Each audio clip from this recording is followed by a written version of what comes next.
penal substitutionary atonement. Is this something Christians should believe? No. 2 reasons. Let's get into it. There are more than 2 reasons, but these are the 2 reasons that, for me, seals the deal. The first one is that it messes with the immutability of God, right? You have Jesus Christ. He's on the cross, and the Father looks down at Christ, and he no longer sees Christ. He sees our sin, and then because of that, he pours his wrath out upon Christ. The Trinity is in communion immutably. The communion of the Trinity is part of the nature of God. And so when you have Christ exiting the communion of the Trinity, you have a change in the nature of God. Huge problem. So it messes with the immutability of God. But it doesn't just mess with the immutability of the Trinity, it messes with the immutability of Jesus Christ himself, the second person of the Trinity. And so the immutability of Christ is very important. This is part of the reason we have the hypostatic union, that Christ's human nature and his divine nature are in communion. They're in unity, but they are not confused. They still remain distinct because the nature of God never changes. But I just watched R.C. Sproul say, "He who was pure became impure for us."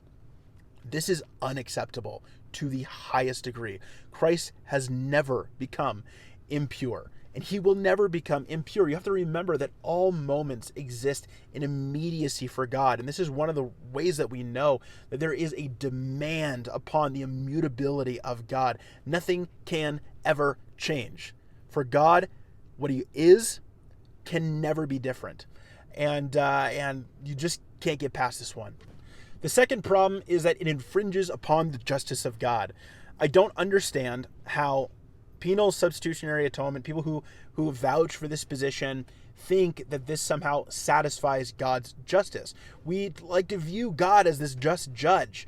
But what we have in penal substitutionary atonement is somebody commits a crime and then somebody else is punished for the crime another committed. That is not justice. That is not justice. And a lot of times we think and we imagine the scenario where God, the just judge, or any regular judge, looks at a person and he would be a bad judge if he did pardon their sin and didn't punish the sin.